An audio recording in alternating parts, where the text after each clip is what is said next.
Саламатсыздарбы биздин сүйүктүү көрөрмандарыбыз, сиздер менен кайрадан биз көрүшүп турганыбызга кайрадан эле кубанычтабыз. Бүгүн бизде конокто ар дайымкыдай психолог Асель Шербекова. Кош келиптирсиз. Ассалому алейкум. Алейкум салам. Бүгүнкү биздин темабыз өзгөчө болмокчу, анткени байкасаңыз Инстаграмдагы жашоо чыныгы жашоого бир аз туп келбейт. Инстаграмда сонун кол жашоосун көрсөтүшөт, бирок жашоодо андай болбош деле мүмкүн, балким болуш деле мүмкүн. Ошол боюнча бүгүн кенен сүйлөшөбүз. Сиздин оюңуз кандай? Инстаграмдагы жашоо чындыкпы, чын эле бактылуу жашашабы? Көп блогерлер байкап калабыз, карасаң, балдарын деле карап аткан, карасаң, карьерасына деле жетишип аткан, кайын журтуна деле кызмат кылып аткан, ушундай идеальный аялдар, идеалдуулукка тартышат да, көп аялдардычы. Анан бул жакта экран артында отургандар мен андай эмесмин, менин жашоом мындай элес деп деградацияга түшүп кетишет да. Ушул учурда эмне кылыш керек? Бул чыныгы жашоо, ошол боюнча кептешели. Негизи пайгамбарыбыз Мухаммед саллаллаху алейхи вассалам мынча айткан да. Биз өйдөнү карабагыла, ылдыйдагыларды караба деген да. Өйдөнү кароо бул шүгүрсүздүккө алып барат. Шүгүрсүздүк биздин жашообузду ылдый түшүрөт. Шүгүрсүз болгон сайын биз ылдый түшөбүз. Бир окуя бар да. Бир күнү кайсы бир пайгамбардын учурунда ушундай болгон да. Бир адам аябай байып кеткен. Анан мен өтө эле байып кеттим, мындай санай албай калдым деген учурда так байлыгымды санай албай калдым дейт да. Санай албай калдым дегенде аз шүгүр кыл дейт. Аллах таала ушунча берип атса мен кантип аз шүгүр кылам дейт да. Анан кантип аз шүгүр кылам дейт. Ал көп шүгүр кылган болот да. Ал эми экинчи адам бар. Ал деген эч нерсеси жок болот. Аны деген бир жапканга бир авратын жапканга жалбырак эле болчу экен да. Анан ал дагы даттанып келет да. Мен эч нерсем жок десе, шүгүрдү көп кыл дейт да.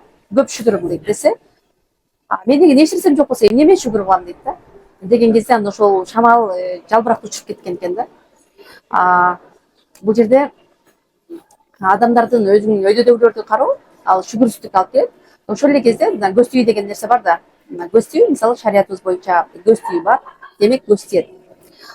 Бардык байкап көрсөңүздөр, кайсыл жерде ушундай бир эмне боюнча үй бүлө маселеси боюнча окутуп аткан, же болбосо эми бул өзүбүздүн Кыргызстандагы статистика эмес, же болбосо өзүнүн бактылуулугун далилдеп көрсөтүп аткан канча чоң эксперттер дейбизби, алардын көпчүлүгү турмушунан ажырап кетип атканы мына биздин көзүбүзгө мындай көз алдыбызда эле туруп атпайбы? Бул чет өлкөнүкүнөн дагы байкасаңыздар болот.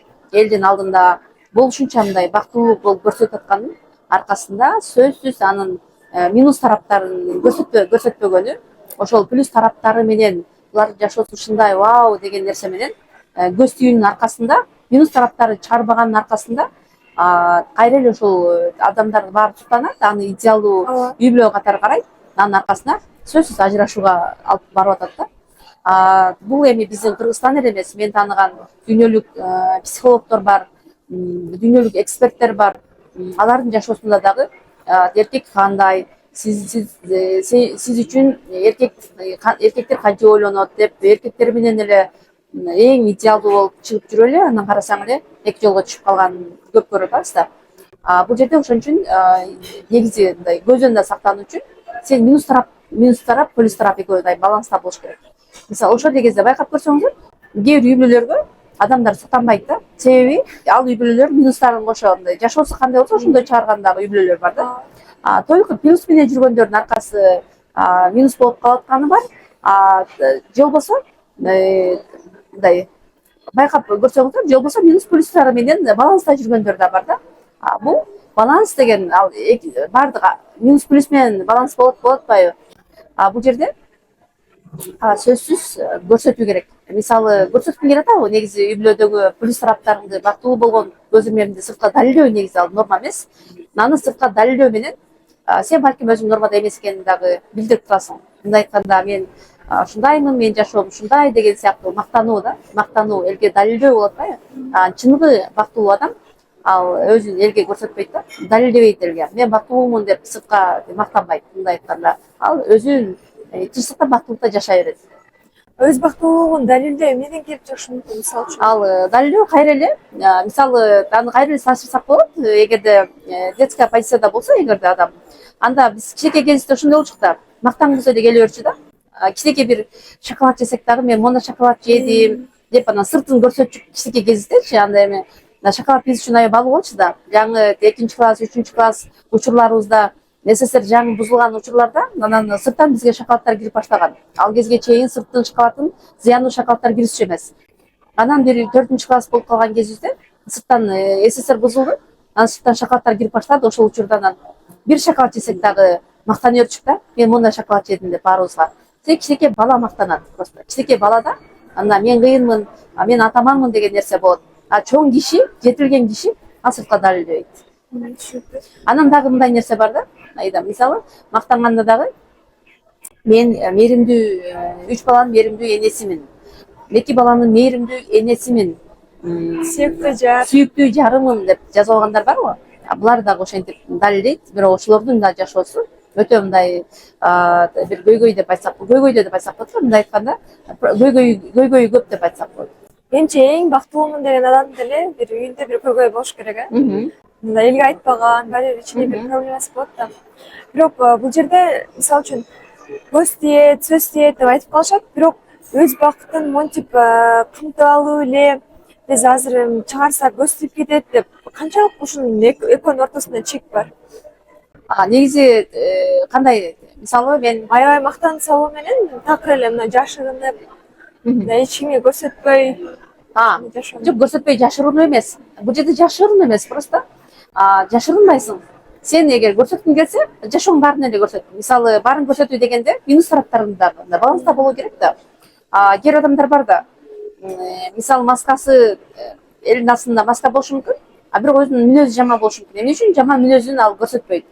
Мисалы дүйнөлүк чоң адамдар бар, алар көз тип кетпес үчүн алар баян кылгандан кийин өз минус тараптарын да көрсөтүп коет да. Өзүнө адамдардын көзү тийбес үчүн ошондой кандайдыр бир аракеттерди кылат да. Мисалы кандай аракет десек, элдин көзүнө түкүрүп коюшу мүмкүн, же болбосо ушундай сагыл нерсени атайын жазышат экен да аларчы. Себеби көз тип кетет депчи. Минусу да бар да. Алар деле мисалы зара кылышат, алар деле урушушат, аларда деле мисалы кир болушат, жуунушат дегендейчи. Алар идеалдуу болуп эле, периште болуп эле чыгартканын көрүп атат да адамдар. Алар деген таптаза бир периште катары көрүп калып атышат да. Анын минус тараптарын көрсөтүү да. Сен көрсөткүң келсе, анда жашоо ушундай болот деп мындай жөнөкөй жашоолоруңду да көрсөт деген бар. Ошол үчүн да дуа кылып, зикир кылып жүрүү дагы пайдасын берет, э? Көз тийбесин. Ооба. Көз тийбес үчүн дуаларды кылуу бул дагы аябай сактайт. Пайгамбарыбыз өзү дагы, пайгамбарыбыз өзүнө дагы дуа тийбес үчүн, кара дуа тийбес үчүн сактанган. Пайгамбарыбызга деле мисалы зыяндуу нерселер болгон. Көз тийген бар да. Анан бул жерде сиз жана айтып өтүп кеттиңиз, кээ бир блогерлер же болбосо коучтар өздөрү сабыкка түшөт, башка нерселерди айтышат, мактанышат, бирок карасаң эле аягында ажырашып кеткен болот. Ажырашуу өзүнүн башына түшөт да. Бирок элдер айтышат го, чыда, сабыр кыл, турмуш деген ушундай болот экен.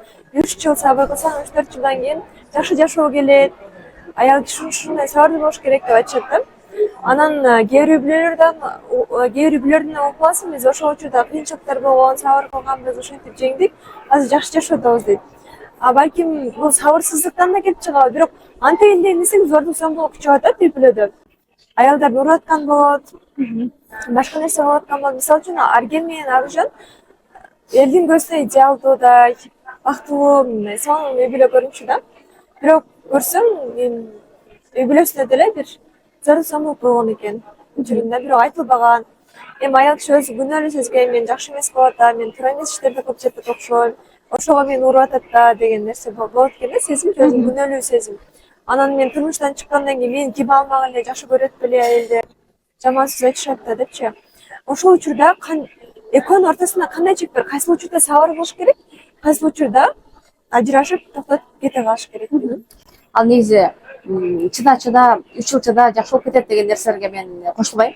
Ал нерсе деген просто бул кандай десем, ошол чыдоонун аркасында башка чоң нерселер чыгуусу мүмкүн. Бул жерде деген чыдабайсың, просто чоң кишиде акыл менен эле сүйлөшөсүң да. Чоң киши абалына өтүп эле сүйлөшөсүң. Мисалы, жолдошу менен эгерде бир чечилбеген бир маселе болсо, мисалы эмне болушу мүмкүн? Жолдошуң эми кол тийгизүү негизи норма эмес. Себеби деген сахабалар эмне үчүн аялдарына кол тийгизбеген? Эмне үчүн? Себеби алар өздөрү күчтүү экенин ансыз эле билишкен. Алар ансыз эле аялына күчү жетерин билген адам ал кол тийгизбейт. Себеби аял ансыз деле алсыз болуп атпайбы? Ал эркекти биз жеңе албайбыз да. Эгерде ал ура турган болсо, бизди баары бир уруп коет. Биз аны ура албайбыз эркектерди. Себеби Аллах Таала аларды күчтүү кылып жаратты. Бирок ошол баары бир жеңип коерун билип деле, баары бир ал жеңип коерун билип атат. Анын алсыз экенин билип туруп алсыздыкка кол көтөрүү негизи норма эмес. Ал эркекте дагы бул жерде көйгөй бар. Ошол эле кезде аялда дагы көйгөй болушу мүмкүн. Ал кандай көйгөй десек, ал аялга эгерде сүйүү жетишсиз болсо, өзү чоңойгонун эгер билбесе, анда эркектен талап кылат ал сүйүүнү. Плюс менен же минус менен алышы мүмкүн. Эгер плюс менен ала турган болсо, ал деген эркектин кучактоосу, сүйүүсү. Ал эми аны кээде көңүл бурбай калса эркек, аны аялдар минус менен алганга аракет кылат. Балким тили чыгат, балким кандайдыр бир кылык жоруктук кылат да, өзү ошол нерсени жасап, аны ошол минус менен дагы алып алат. Балким ал нерсе ал аялдарга жагышы мүмкүн. Кээ бир аялдарга жагат ал нерсе. Ошон үчүн ал кетпейт. Мен өзүм кылдым, өзүм күнөөлүүмүн деп анан кайра жашай берет. Ал нерсени плюска алмаштырса болот да. Аны плюска алмаштырып, аны деген өзүн чоңойгон экенин, ал кечке чейин эми андан сүйүү сурабай, просто ал өзү жетилип, наоборот бул дагы бериш керек экенин аң сезим менен кабыл алуу да, чоңоюу, жетилүү. Ошол нерсе менен аны нормага келтирсе болот да. Бул жерде эми биз албетте бир адамды мындай баса белгилеп ушул үй бүлө деп айтпайбыз. Негизи эле мындай көп эле болуп атпайбы? Бул бир эле үй бүлөдө эмес, негизи мындай учур көп болуп атат. Анан кээ бир адамдар айтып калышат го, үй бүлөлөрдө уруш чыкса, аял кишини эле күнөөлөп жатып калышат го. Өзүнүн тилинен тапты, тилинен көрсүн депчи. Ошого сиз канчалык кошуласыз? Же балким бул жерде эркек деле сабырдуу болуш керек? Бул жерде деген эми эркектерге эгерде эркектерге ушундай бир кеңеш да. Аялдар эгерде тили чыгып, мындай көп сүйлөп калган болсо, анда урганын ордуна кучактап коюу ошол эле аны жазат да. Урганын ордуна эгер уруп алып аткан болсо, кучактоо деле ошонун ордун басат. Андан көрө келип туруп кагылайын деп бир кучактап койсоң, болду, алар кетпейт, ал жетиштүү эле болот ошол нерсе. Болгону эркектер өздөрүндө сүйүү болбогон үчүн аны кыла албайт да. Ошол нерсеге теңелип атып, ошону минус менен өзү дайым уруу менен жүргөн болсо, ал ошону уруп коет да. Ошол тили чыгып, тили узарып аткан болсо, ал тили кыскартыш үчүн кучактап коюу эле жетиштүү да. Кучактап коюу, сүйүп коюу. Кагылайын ушул тили сонун го деп эле коюу негизи жетиштүү. Бирок ошол нерсени кылбайт. Эркектер бар, текебер көрдүлүгү бар да, биздин эркектер да жетилбей калган да көп эле. Анан алар ошол нерсени кылууда кадимки кичике бала тандашкан сыяктуу тандашат да. Ошентип атып теңелип, ошол аялга, аял сыяктуу болуп, анан ошонун ортосунан өтүп атпайбы? Минус менен минус түп түшкөндөй болуп атат да. Ушул эле учурда эркектердин эле ою башкача болушу мүмкүн да. Аял деген назик болот, аял деген эркек болуш керек. Эми ойлоп көрсөң, карап турсаң, ыңгайлуу аял болуш керек да эркеккечи. Келсең жайнап турган, ар дайым тамагын берип турган, унчукпаган деген сыяктуучу. Алардын да өзүнүн версиясы бар да. Ошол ыңгайлуу аял болгону менен мындай жакшы аял дейбизби, мындай кандай күйөөгө жаккан аял дейбизби? Айырмасы барбы ыңгайлуу аял менен? Ыңгайлуу дегенде мисалы өзүнүн ою жок. Эркек каалагандай ооба десе, эмне десе макул дей берген, ушундай. Андай аялдар деле мисалы кызыксыз болот да. Себеби деген өзүнүн ою жок, өзүнүн пикири жок, өзүнүн алектенген нерсеси жок, өзүнүн бир багытталган бир максаты жок, өзүнүн бир идеялары жок. Просто эле эркек эмне десе айтып отурган аял, албетте ал кызыксыз да жашоодо. Жашоодо деген аял менен кандайдыр бир эгер эркек өткөн болсо, балким ага деген сөйлөшүүгө дагы, сен үчүн дагы бир кандайдыр бир билим керек да. Бул жерде деген отуруп калууда эч качан болбойт. Пайгамбарыбыз Мухаммед айткан, бир күн мусулман бир күн экинчи күнгө окшош болуш керек деген. Ал аял болсо, эркек мусулмандын да, бул жерде баардык адамды бир күн экинчи күнгө окшош болуш керек. Дайым өсүүдө болуу керек. Ал эми жетилбеген коркок эркектер бар. Алар өздөрүнүн баасы ылдый, өздөрү өнүкпөгөн эркектер. Алар дайым аялдын өсүүсүн токтотот да, дайым ыңгайлуу болгонду каалайт. Мисалы, сен үй жийишиң керек, отурушуң керек, аял деген үйдө отуруш керек, баш көтөрбөш керек деген сыяктуу нерсе менен чектелип калат да. Сен иштеп келсең үйдөгү ишти ким кылат ооба, мисалы? ошентип дагы анын аягында башка аял таба алган болот. Анын аягында өзүнүн аялы таптакыр чыкпаса, бир жерде отурса, байкап көрсөңүздөр, убакыт өтөт, ал зергиштүү болот да андай аялдар. Зергиштүү болот, анан бир күн карасаң эле бир өзүң караган, өнүккөн, таза бир аялды карап, анан ошол аялды ойношуп алган болот, же болбосо алып алган болот. Азыр эми 80%, 70-80% үй бүлөлөрдө ушул нерсе көйгөй кайталанып атпайбы, болуп атпайбы? Биз аялдар иштеген көрүп атпайбызбы? Бул жерде адилеттүүлүк бар негизи. Аял кишини үйгө алып туруп коет, сен үйдө карашың керек. Үйдүн куту деген аял, ал эми эркек киши сыртта болуш керек депчи. Бул жерде кээ бир аялдардын өздөрүнүн калыбына кароо керек. Мисалы, кээ бир аялдар өздөрү балким эч нерсе кылганга жөндөмү жок болушу мүмкүн, ар жагынан коркок болушу мүмкүн. Алар өздөрү менен иштөө керек. Экинчи жагынан кээ бир аялдар бар, албетте коомго кандайдыр пайда келтирген болушу мүмкүн, же болбосо энергиясы көп, билими бар, аны деген билим бар, жөндөмү бар аял болушу мүмкүн да. Ошон үчүн баардык аялдар деп мындай общий айтпайбыз да. Бул жерде дагы кандайдыр бир мен ойлойм, аялдар иштебесе мүмкүнчүлүгү бар, билими бар аялдар, эгерде мына врачтар, мисалы гинекологдор, мисалы акушеркалар, балдар менен иштеп аткан психологдор, алар иштебесе кантип анда биз маселелерди чечебиз? Маселе чечиш үчүн баары бир керек да. Баары бир керек, аялдар иштебесе болбойт. Анда дагы жөндөмүнө карата. Кээ бир аялдар үчүн балким үйдүн өзүнүн баласы, 2 баласы ордук болушу мүмкүн. Кээ бир аялдар үчүн коомдун жумушу да жеңил болушу мүмкүн. Туура айттыңыз. Менимче биз маегиз ушул жерде токтото турабыз. Эгер сиздерге кызыктуу болсо, комментарийге өзүңүзгө жаккан теманы же болбосо суроолорду берсеңиздер болот. Биз ар дайым сиздер менен биргебиз. Сизге да келгениңизге чоң рахмат.